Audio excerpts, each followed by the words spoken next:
donde dice hermanos míos, hablando de una familia y de un solo padre, en ese sentido.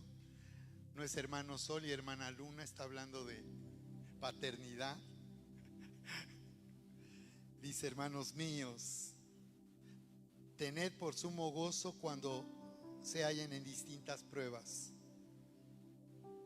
sabiendo que la prueba de vuestra fe produce paciencia, mas tenga la paciencia su obra completa para que sean perfectos y cabales sin que falte cosa alguna. Es que en los momentos de espera se produce un conflicto en el que todos hemos vivido de nuestra fe, porque estamos esperando que algo suceda y no está sucediendo. Y muchos han tomado esta escritura, tengan por sumo gozo, y me gustaría leerlo en otra versión, por cierto, aunque ya estaba yo en otra versión. Permítanme un momento porque estará interesante cómo lo dice otra versión. Aquí dice tengan por sumo gozo. En otra versión dice deben tenerse por muy dichosos cuando se vean sometidos a pruebas de toda clase. Quiere decir esto que debemos estar muy alegres y sintiéndonos muy dichosos en medio de tener deudas, en medio de tener una crisis en el matrimonio, cuando nuestros hijos los vemos que están en peligro o que están lejos de Dios. Por eso deberíamos de alegrarnos o sentirnos dichosos. No, no es eso a lo que se refiere. No tiene sentido. No tiene sentido que Dios nos diga que estemos sintiéndonos dichosos y felices de estar en medio de situaciones que causan sufrimiento y aflicción. Dios no está hablando de eso. Está diciendo que en medio, dice, de las pruebas de toda clase a las que nos vemos dos, y esta traducción nos habla en el sentido de que estamos en un lugar hostil, como que no depende de nosotros, ¿no? Lo que está pasando hoy en el mundo acerca de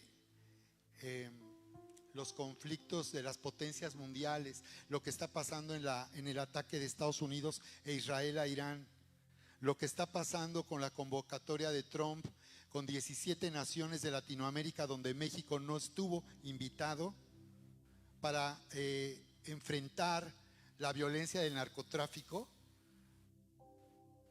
Habla de un mundo hostil, pero simplemente quizás en lo que estamos viviendo en estos días nos resulta tan hostil, tan adverso. Está hablando de, estamos en una situación que no elegimos ni depende de nosotros. Y esto está poniendo a prueba nuestra fe. El Señor Jesús, recuerdan, declaró: en el mundo tendrán aflicción, mas confíen, yo he vencido al mundo.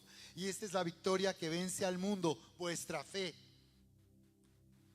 Simplemente quizás en nuestra casa, en la familia, en el matrimonio, estemos viviendo en una situación tan hostil que está causando dolor y aflicción, que aunque no haya guerra en Irán, en Medio Oriente, o no haya violencia en México por causa del narcotráfico, basta con lo que estamos viviendo quizás en nuestra propia familia, ¿no? Pero está hablando de que eso, de que no es eso la voluntad de Dios, no es ese el deseo de Dios, que estemos felices por estar sufriendo. No tiene sentido. No está hablando de eso, ni nos está diciendo que estemos como resignados a vivir en un mundo donde todo va mal y estamos tan mal. Eso puede suceder en la vida en Cristo. Yo estoy en Cristo quizás por mucho tiempo, y ¿cómo es posible que yo esté sufriendo de esta manera y esté en medio de una situación tan hostil y tan contraria a lo que realmente Dios desea para mi vida? Entonces lo que dice aquí es sabiendo. El problema es que muchos ignoran y no saben y solo leen superficialmente. El problema con tantos cristianos que están lejos de un discipulado y siguen lejos es que todo lo que saben es superficial y no conocen el corazón de Dios y quieren que haciendo teología es como un día van a entender. No es ser discipulado. Y aquí dice, sabiendo, no ignorantes, sabiendo. La pregunta es, ¿tú lo sabes? ¿Tú sabes por qué el Señor dice que podemos estar con una enorme alegría cuando nos hallemos en diversas pruebas? ¿De qué nos está hablando?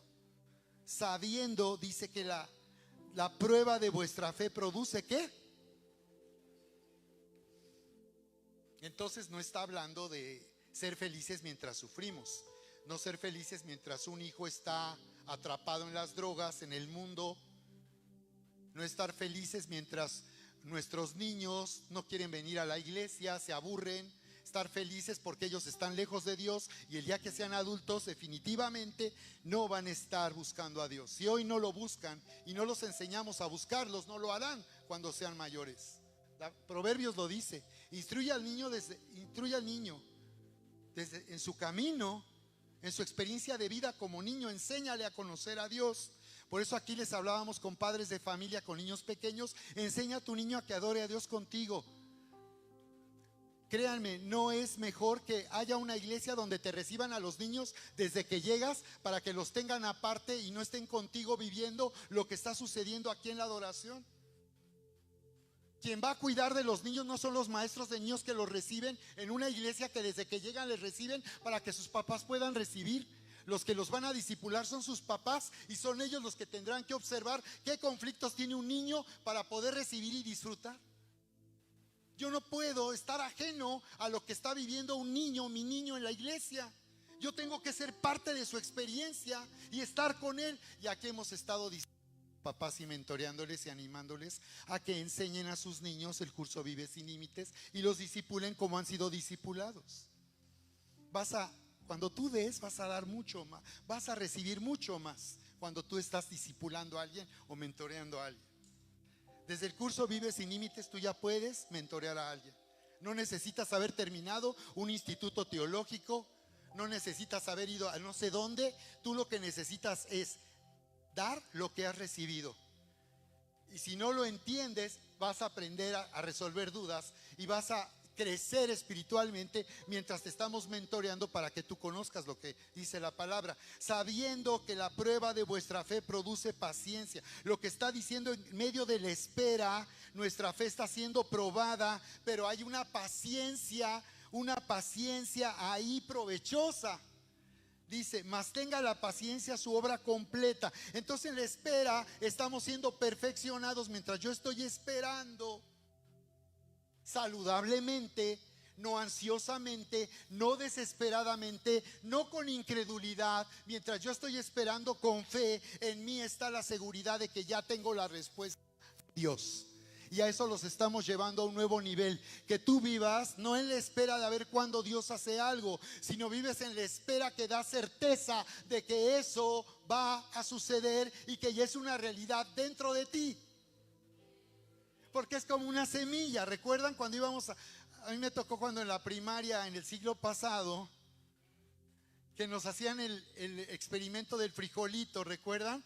Que en un frasquito ponías algodón y humedecías y ponías una semilla y veías asombrosamente cómo con solo humedad la semilla germinaba.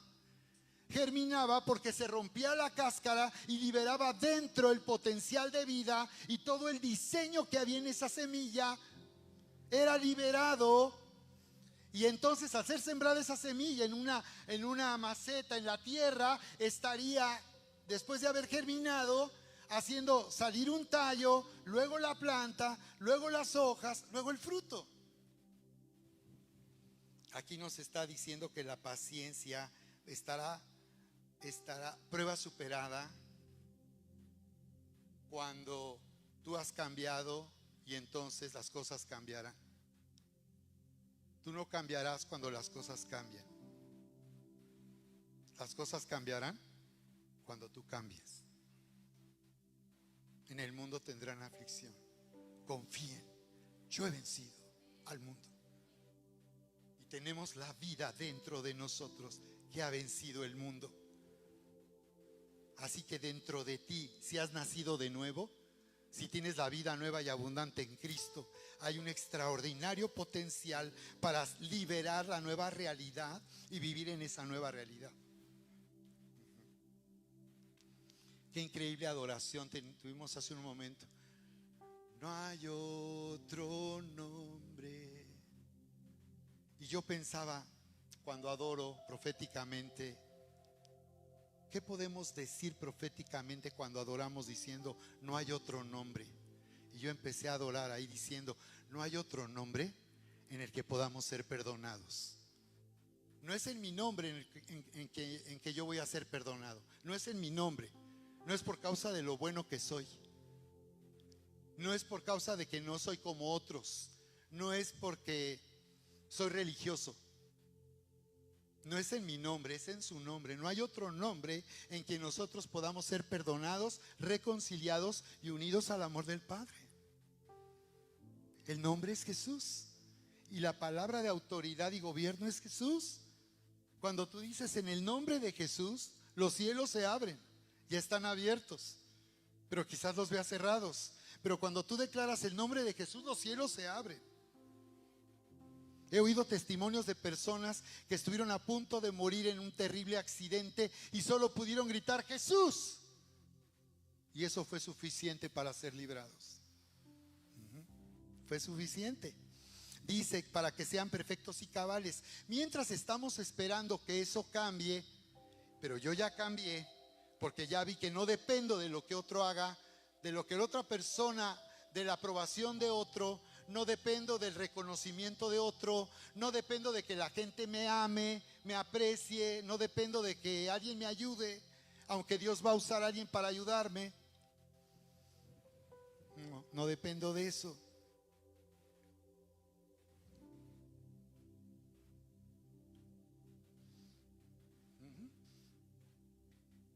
Pero esa paciencia, dice, me indicará. Hay conflicto y eso es normal. Mientras estamos esperando, ¿hay duda? ¿Alguien ha tenido dudas mientras esté esperando? Eso es normal.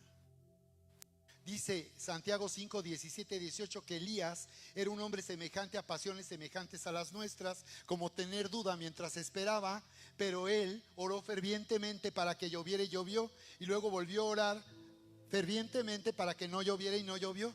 ¿Recuerdan? Y mientras él estaba inclinado en el monte Carmelo, como nos dice Primero de Reyes capítulo 19, y él estaba ahí como cuando las mujeres dan a luz en Israel, postrado de esa manera, orando por lluvia, y le dice a su asistente, oye, ¿ves algo en el cielo? Y el asistente va y dice, no veo nada, Señor. 7 veces lo mandó que se asomara a ver hacia el mar, a ver si se veía alguna nube, porque él estaba ahora orando para que lloviera. Piénsenlo bien. ¿Por qué él tiene que orar de esa manera si Dios dijo que iba a llover?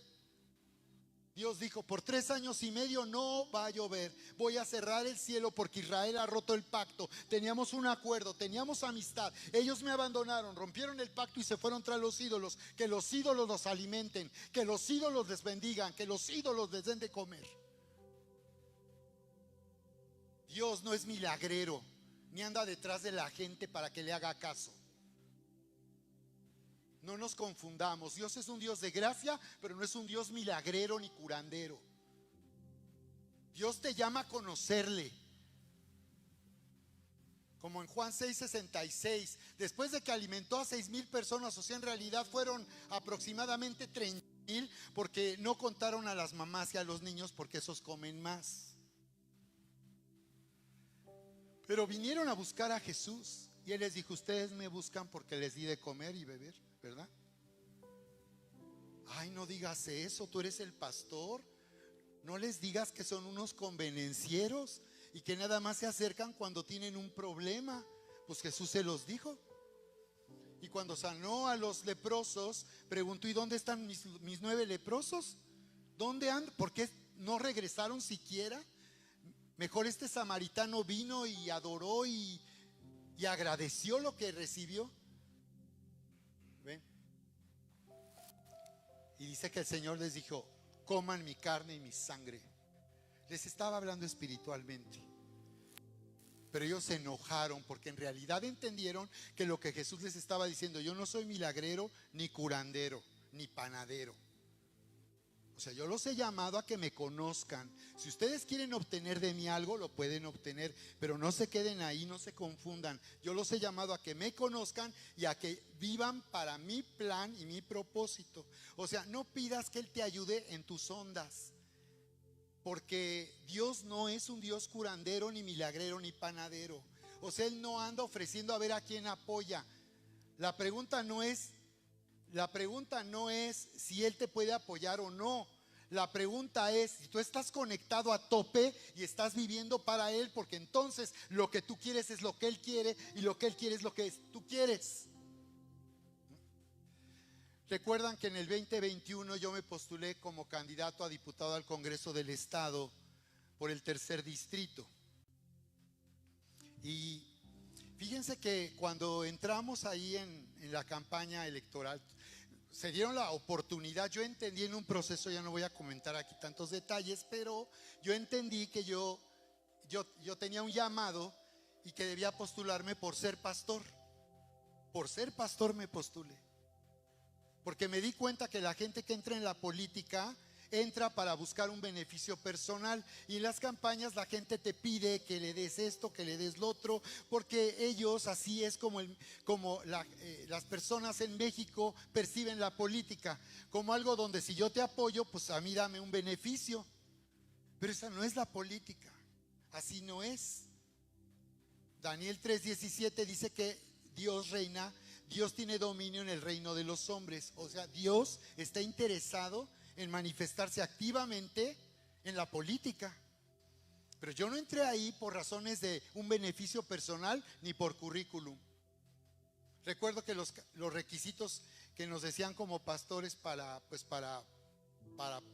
entrar en la campaña, cuando traté con otro pastor también que estamos trabajando en esa visión, me decía: pero la gente que tú estás invitando está discipulada.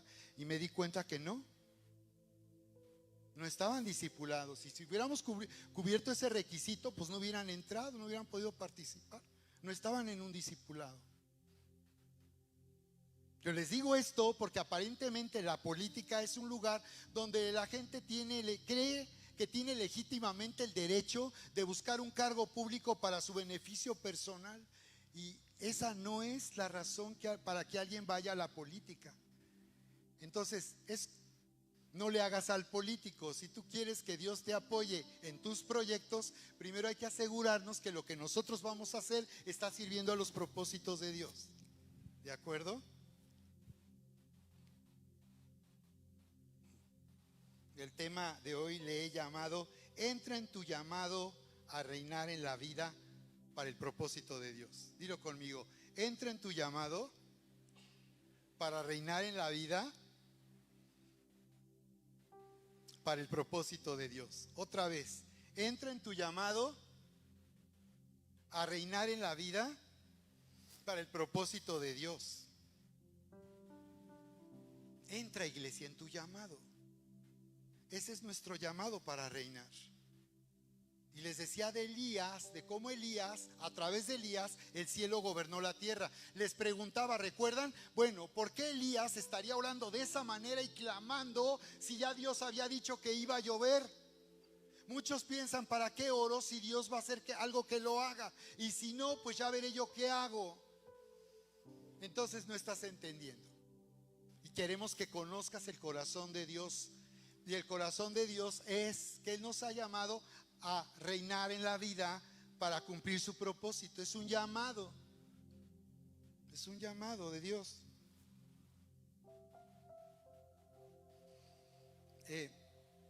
Sí, porque aunque Dios era su voluntad hacer llover, porque finalmente Él hizo una obra en la nación de Israel y rompió la opresión a través de Elías, que los traía en la idolatría. Ellos reconocieron quién era Dios cuando hubo ese enfrentamiento entre Elías y sacerdotes satánicos. Vino fuego del cielo, los ojos se abrieron y dijeron: el Señor es Dios, el Señor es Dios. ¿Cómo es posible que una nación que descendió de un hombre que conoció al Dios, a este Dios de la gloria, siglos más tarde dijera: ah, sí, el Señor es Dios. Qué impresionante, ¿no?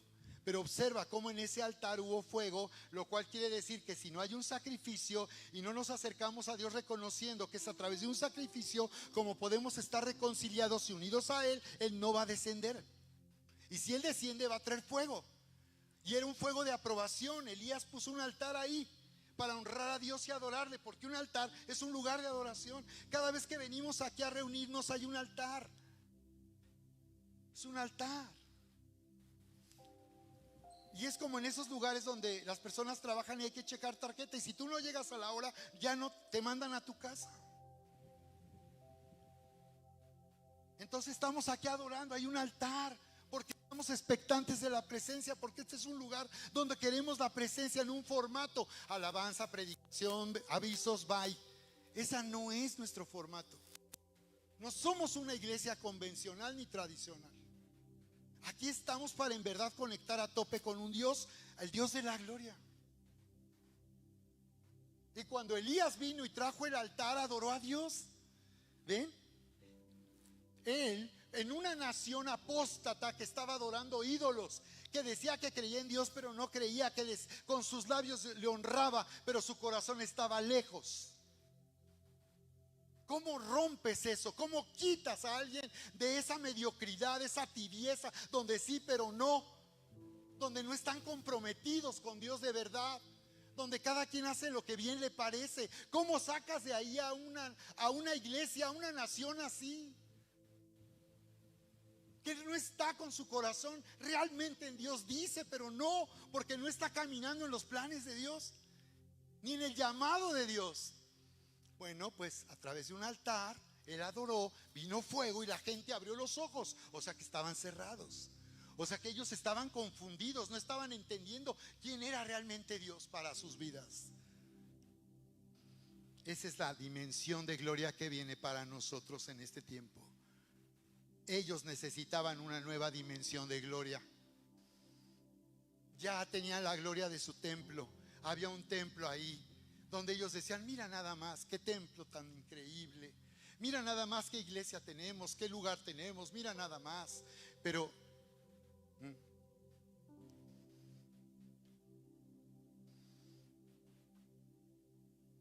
entonces necesitaba un hombre, un avivador, un hombre de avivamiento, un hombre que tenía pasión por Dios.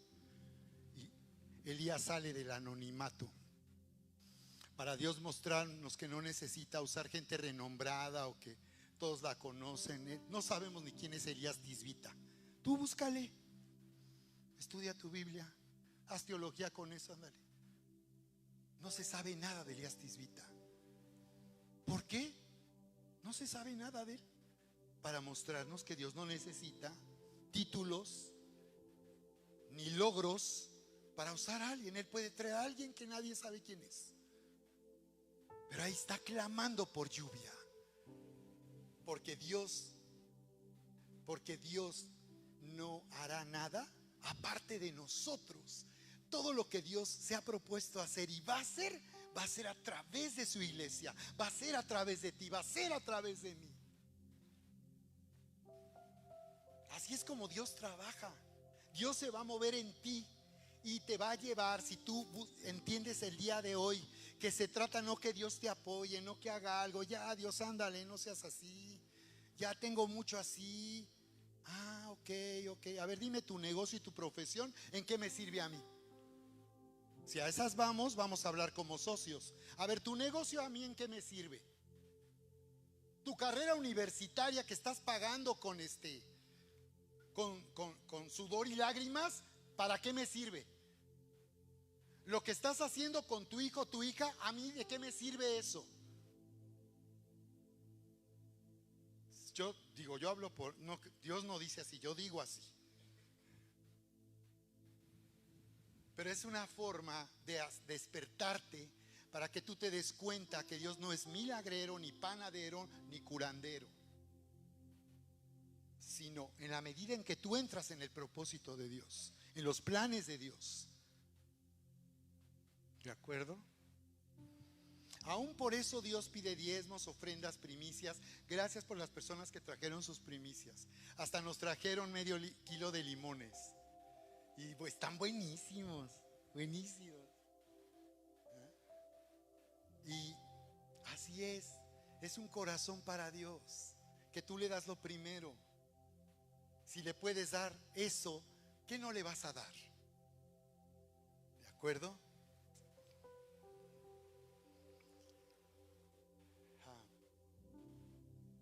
Entonces, observa cómo Dios nos está hablando de identidad. Aprende a conectarte para vivir en verdadera identidad. Si tú vives en verdadera identidad, tu profesión va a tener dirección y propósito. Si tú terminaste una carrera profesional, lo que tú necesitas es: Señor, aquí está, yo soy profesionista en esto, yo tengo esta carrera, yo tengo este negocio. Señor, ¿cómo quieres que esto sirva a tus propósitos? ¿Cómo esto me va a hacer a mí y a hacer discípulos? ¿Cómo esto me va a hacer ir a otros para llevarlos a ti? ¿Cómo esto me va a hacer ser una luz que alumbre en la oscuridad? ¿Cómo a través de mis relaciones de negocios la gente me va a conocer, y cómo yo voy a brillar, y cómo van a ver a través de mí, te van a ver a ti? En las bodas yo siempre acostumbraba casi predicarles al evangelio. Nada más me faltaba decirles: la boda no se termina hasta que aquí no vengan de rodillas y reciban a Cristo. Nada más eso me faltaba en las bodas.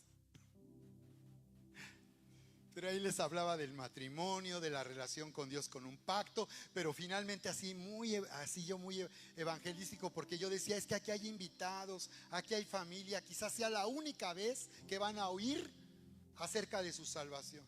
Quizás no tengan otra oportunidad de escuchar, ¿no? La razón que Elías y cualquiera puede abrir y cerrar los cielos es porque hemos sido destinados a reinar. Di conmigo: estoy destinado a reinar. Dilo: estoy destinado a gobernar. En medio de toda situación hay un llamado para que tú gobiernes, y eso es identidad. Por eso les estamos hablando del espejo del libro de los Efesios. ¿Cómo vas? ¿Cómo vas con tu devocional de Efesios? Al despertar y al dormir, 10 minutos de oír y 10 minutos de estar en su presencia, simplemente adorándole. No tienes ni que decir nada. Como dice el salmista: estad quietos y conoced que yo soy Dios. Disfruta. Mira, si tan solo tú entras en esos momentos, qué poderoso estuvo. Espero que Erika al rato nos hable de lo que pasó el viernes, ¿verdad? En esta nueva temporada, el jueves. En esta nueva temporada, qué poderoso estuvo el mover del Espíritu Santo. Pero yo pensaba en eso, amor, que es esa la experiencia de intimidad. A tus pies se llama esta nueva temporada. Y miren qué padre, no solo es para Latitud, sino es para la iglesia, toda la iglesia. Es que fuimos diseñados para gobernar, para que a través de Dios hizo al hombre para que el cielo gobernara la tierra, e hizo al hombre, lo asignó, como dice Salmo 115: los cielos de los cielos son del Señor, pero a los hombres les ha dado la tierra. Entonces Dios nos asignó la tierra, y Dios te asignó un área de tu esfera de influencia para que tú gobiernes. Y yo les comentaba acerca de este fenómeno mediático, cultural, que le llaman los Terian.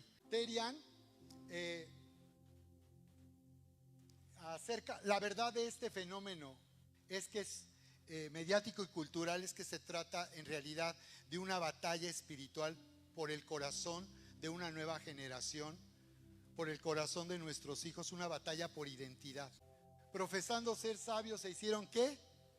Necios. Dice: y cambiaron la gloria del Dios incorruptible ¿en qué? En semejanza de imagen de hombre corruptible, de aves, de cuadrúpedos y de reptiles, por lo cual Dios también los entregó a la inmundicia en la concupiscencia de sus corazones, de modo que deshonraron entre sí sus propios cuerpos, y que cambiaron la verdad de Dios por la mentira, honrando y dando culto a las culturas antes que al Creador, el cual es bendito por los siglos. La escritura literalmente se está refiriendo a idolatría. En el imperio romano promovía adoración a ídolos, y en todas las culturas de ese mundo antiguo había idolatría a animales, a reptiles, pero veo que este es un principio que aplica a lo que está pasando. Es un comentario breve de la importancia que tiene nuestra identidad para reinar. ¿Tú crees que alguien que se siente un perro o un gato va a gobernar? ¿Alguien que se siente caballo va a gobernar? Son criaturas, ¿no? Y fueron creados para estar bajo el mando y el gobierno de la especie humana. ¿Qué es un terián? ¿Alguien sabe? Levante su mano. ¿Quién sabe qué es un terián? El significado del término viene de la palabra teriantropi. Teriantropi, de terión, es griego, animal, y antropos humano. O sea, se refiere o describe, ellos dicen, la mezcla simbólica entre el humano y un animal. Simplemente mezclar ya es destruir identidad. Cualquier mezcla destruye lo auténtico. Entonces parece un juego, una moda, pero se está volviendo un movimiento. Y puede ser que dejemos de oír de esto en cuestión de semanas, puede ser. Pero quiero que identifiques cómo constantemente hay amenazas a nuestra identidad y a la identidad de esta nueva generación. Si tú eres papá y tienes niños o niñas pequeños o adolescentes, necesitas informarte de estos temas y liderear en estos temas para que no te tomen por sorpresa el día de mañana y lleguen vestidos como gato. Digo, si alguien en tu casa llega como gato, ponlo a lavar trastes, lavar el carro, aprovecha el momento, ¿verdad? Nuestros hijos quizás les vendría bien que ya no les laven la ropa, que ellos se hagan responsables de esas cosas. Se dio a conocer esto a través de redes sociales, en TikTok, y pues ustedes probablemente por ahí en el TikTok o YouTube vean imágenes donde van a ver a jóvenes de la universidad, a jóvenes de prepa vestidos de perro, de gato. Y sí, vi la entrevista de uno y decía que sí, que él se siente como perro y sale a oler a los perros, pero ya después de eso ya hace su vida normal. Bien, solo quería tenerme ahí como un ejemplo de la importancia de estar conectados con Dios, porque conforme nosotros estamos conectados con Dios, es que nosotros crecemos en identidad, y es como nosotros alimentamos nuestra identidad. Cuando oímos lo que Dios dice a través de su palabra, estamos en un espejo que nos muestra quién en verdad somos. Porque a donde tú quieras llegar en la vida estará determinado por quien tú eres. Nuestra identidad determina hasta dónde llegaremos en la vida. Pero quien tú eres está determinado por quien tú crees que tú eres. Por esa razón es que Dios nos alimenta con su palabra como el pan para los hijos, para que a través de lo que Él dice a nuestra vida, quienes nosotros somos, eso fortalezca, eso nutra nuestra identidad y nos haga crecer a la madurez para ejercer derechos legales como alguien mayor que puede gobernar y hacer que el cielo gobierne la tierra. El mayor problema que vemos en nuestra naturaleza es nuestra inclinación al miedo y al temor. Y la palabra nos dice que en el amor no hay temor, porque el temor lleva en sí castigo. Entonces, cuando nosotros entramos en miedo y temor, estamos en realidad creyendo que algo malo va a suceder. Si estamos creyendo que algo malo va a suceder, gobernados por el miedo y el temor, ¿cómo vamos a gobernar de parte de Dios y cómo vamos a hacer que el cielo reine en la tierra? Por esa razón Dios nos lleva a integridad, a ser íntegros, a no estar divididos, porque una cosa es lo que yo pienso, pero otra cosa es la que yo digo. Una cosa es lo que yo digo y otra cosa es lo que yo hago, y eso es dividir la fe. Necesita Dios que toda nuestra alma esté gobernada y bajo la influencia de su amor y su verdad, para que podamos gobernar eficazmente, para que podamos orar eficazmente. Y si nosotros entramos en este discipulado, porque solamente el discipulado puede transformarnos de esta manera. Cuando entramos en un discipulado donde no tenemos filtros teológicos o doctrinales y estamos siendo dóciles y enseñables, vamos a crecer de esta manera en nuestro llamado. Porque todo lo que no esté de acuerdo con esto estaría entonces poniéndote en una doctrina. Y entonces tú no vas a poder gobernar si tú tienes doctrinas. Y si tú ya tienes un filtro y no estás dispuesto a dejar tu orgullo en tu forma de pensar, y si tú siempre quieres tener la razón y todo lo que tú piensas y dices, así es, ¿cómo vas a crecer si tú ya llegaste? Ahora, si ya llegaste, te pregunto, ¿estás gobernando? ¿Estás haciendo que el cielo reine en la tierra? Porque de eso se trata, no de estar llenos de información. Se trata de que esto hace que mi vida sea una influencia y yo entre en dominio. Adán se escondió de Dios con miedo. ¿Recuerdan? El miedo es estructural. Dice la palabra que cuando Dios vino al huerto, dice que preguntó: Adán, ¿dónde estás? ¿Cómo? Pues Dios todo lo sabe. ¿Por qué pregunta? ¿No sabía Dios dónde estaba? La pregunta era para que Adán saliera de su escondite y él se preguntara qué había hecho como para ahora esconderse de Dios. Nos dice por qué se escondió. Y dijo: es que estaba desnudo y tuve miedo y por eso me escondí. Entonces vemos que cuando él y Eva oyeron la voz de la serpiente, obedecieron la voz de la serpiente. Porque en el hebreo shamá es oír, es obedecer. No como acá nosotros en Occidente. Yo puedo oír, pero otra cosa es lo que yo decido hacer. Díganme lo que quieran, pero yo voy a seguir creyendo lo que yo quiera creer. Pero no, en hebreo no. Shema Israel dice: oye Israel, oye el Señor nuestro Dios, uno es. Shema, oír es obedecer y es hacer, no como nosotros, que todo el tiempo nos dividimos, ¿no? Hasta la personalidad. Somos de un modo acá y otro modo allá. ¿Cómo vamos a gobernar así? Déjame ver tus redes sociales y veré qué tanto luz eres. ¿Qué compartes en tus redes sociales? Adán se escondió de Dios con miedo. Es estructural. Pero no quiere decir que el miedo y la ansiedad tengan ahora derecho legal sobre nosotros para gobernarnos. Pedro dudó y tuvo miedo al ver el fuerte viento. ¿Recuerdan? Pedro dudó y tuvo miedo al ver el fuerte viento. Elías se deprimió tanto que quería morir por la frustración. Saúl sufría oprimido, aplastado por sus pensamientos y creencias de menosprecio. Las personas que viven con menosprecio, ¿cómo sufren? Queriendo aprobación y validación. Que todo el tiempo les ofenda. Si los saludan, de cómo les hablan, si los toman en cuenta, si no los toman en cuenta. El papá del joven endemoniado sufría por su incredulidad y le dijo a Jesús: creo, ayúdame incredulidad. Wow. ¿Cuántos hemos luchado con la incredulidad? Creo, pero ayuda a mi incredulidad. El miedo te puede hacer orar. El miedo nos puede hacer orar.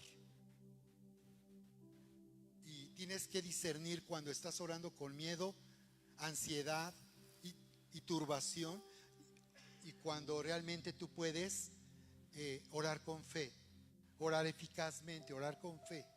A pesar del conflicto emocional que sientas, no te rindas cuando hay conflicto emocional, como lo acabo de describir. No te rindas. Eso es normal. ¿Qué sigue después? Tú eliges cómo te vas a sentir.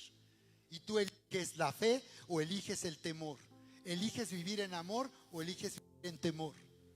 Ahí está la batalla. No es lo que está pasando en las circunstancias, es la guerra que hay dentro de mi corazón y de mi mente. Por eso Quiero hablar de tomar posesión de la nueva vida en Cristo. Y voy a hablar de cómo Josué proféticamente representa la nueva vida en Cristo, cuando él se paró frente al río Jordán para cruzarlo y conquistar la tierra de promesa. Y vamos a ver cómo proféticamente eso significa un llamado a tomar posesión de la nueva vida en Cristo y hacer que la nueva vida en Cristo sea activada y me gobierne. Y me gobierne la paz de Dios, el bienestar de Dios.